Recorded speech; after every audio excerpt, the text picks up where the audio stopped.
বৃষ্টি হবে সকাল থেকে। ট্রেন পরিদর্শন করে যাত্রীদের খোঁজ নিলেন রেল প্রতিমন্ত্রী। এবারের ঈদ যাত্রা ইতিহাসের জঘন্যতম অব্যবস্থাপনা বললেন জামায়াত আমির। ঈদের সালামি সংবিধান বহির্ভূত কাজ বললেন ঢাবি শিক্ষিকা মোনামি। বিড়ির ধোঁয়া গায়ে লাগায় ব্রাহ্মণবাড়িয়ায় সংঘর্ষে আহত 7। স্বেচ্ছায় দেশে আসতে চাইলে বিনামূল্যে ফেরাবে সরকার। জয়শঙ্করের সঙ্গে দিল্লিতে বাংলাদেশের হাই কমিশনারের বৈঠক। আইআরজিসির মুখপাত্র নাইনি নিহত। নির্দেশনা উপেক্ষা করে ইফতার করল দিল্লি বিশ্ববিদ্যালয়ের শিক্ষার্থীরা।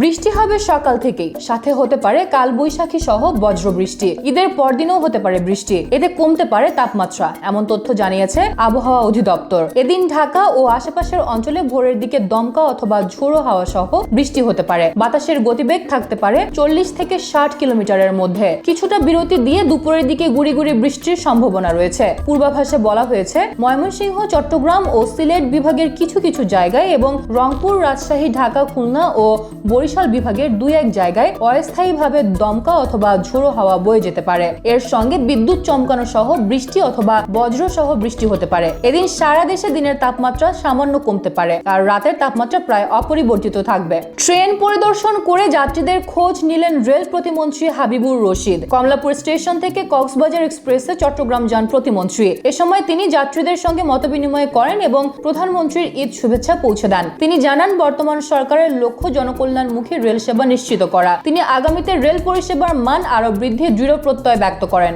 সরকারের এমন উদ্যোগ ও রেলের সার্বিক পরিবেশ দেখে সাধারণ যাত্রীরা সন্তোষ প্রকাশ করেছেন। এবারের ঈদ যাত্রাকে ইতিহাসের জঘন্যতম অব্যবস্থাপনা বললেন জামায়াত আমির। বিপুল সংখ্যক মানুষ স্বজনদের সঙ্গে ঈদ করতে সারা বছর অপেক্ষা করেন, কিন্তু এবার তারা ইতিহাসের জঘন্যতম অব্যবস্থাপনার শিকার হয়েছেন। ফেসবুক পোস্টে এর পূর্ণ দায়ভার তিনি সরকারের ওপর চাপান। ঈদে ঘরমুখ লোকজনের ওপর চরম জুলুম করা হচ্ছে বলেও অভিযোগ তুলেছেন বিরোধী দলীয় নেতা। সংশ্লিষ্ট মন্ত্রীদের সাম্প্রতিক বক্তব্যের সমালোচনা করে বলেন, দায়িত্বজ্ঞানহীন বক্তব্যই এই বিশৃঙ্খলার মূল ভিত্তি। পরিবহন মালিকরা কম ভাড়া নিচ্ছেন এমন দাবিকে জনগণের সাথে চরম মিথ্যাচার উল্লেখ করেন। দেশকে আবারও ফ্যাসিবাদের কবলে পড়তে যাচ্ছে এমন প্রশ্নও তুলে বলেন, জেগে ওঠা যুব সমাজ ও জনগণ কোনোভাবেই ফ্যাসিবাদ বরদাস্ত করবে না। ঈদের সালামি সংবিধানে না থাকায় এটি সংবিধান বহির্ভূত কাজ। ফেসবুকে এমন হাস্যরসাত্মক পোস্ট দিয়েছেন ঢাকা বিশ্ববিদ্যালয়ের শিক্ষিকা শেহরিন আমিন ভুইয়া মোনামি। সালামির জন্য যারা তাকে মেসেজ করেছেন তাদের উদ্দেশ্যে রসিকতা করে লিখেছেন, তোমরা যারা এরকম একটা সংবিধান বহির্ভূত কাজ করতে বলছো, ব্যাপারটা ভালো হচ্ছে না, সরকার মাইন্ড করবে।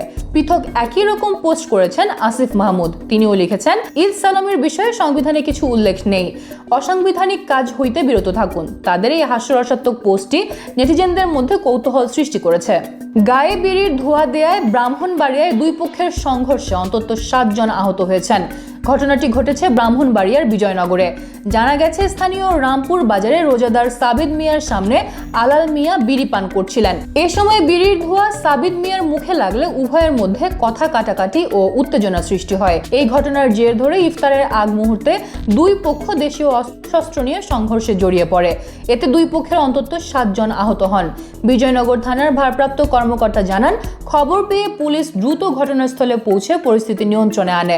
বর্তমানে পরিস্থিতি শান্ত রয়েছে।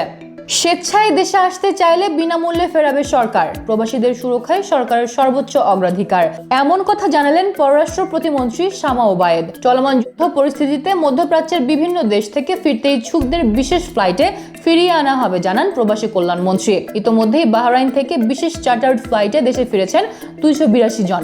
যুদ্ধের কারণে চাকরি ছেড়ে দেশে আসা প্রবাসীরা আবার কর্মসংস্থানে ফিরতে চাইলে সহযোগিতা করবে সরকার, বলেন শামা ওবায়েদ। চলমান সংঘাতে নিহত হয়েছেন 5 বাংলাদেশি। এর মধ্যে সৌদি আরবে নিহত মোশাররফ হোসেনের মরদেহ স্বজনদের কাছে হস্তান্তর করা হয়েছে।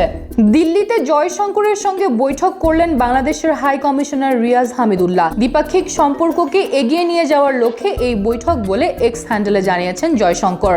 বাংলাদেশের হাই কমিশনারও পোস্টে একে সৌজন্য সাক্ষাৎ হিসেবে বর্ণনা করে জানান, অভিন্ন স্বার্থ ও পারস্পরিক সুবিধা অর্জনে বাংলাদেশ ভারতের সঙ্গে একযোগে কাজ করতে প্রস্তুত। অন্তর্বর্তী সরকারের সময় দুই দেশের শীর্ষ পর্যায়ের যোগাযোগ সীমিত থাকলেও তারেক রহমানের নেতৃত্বে বিএনপি সরকার 1 মাস পূর্ণ করার প্রাক্কালে এই বৈঠককে দিল্লির ইতিবাচক কূটনৈতিক পরিবর্তনের ইঙ্গিত হিসেবে দেখা হচ্ছে।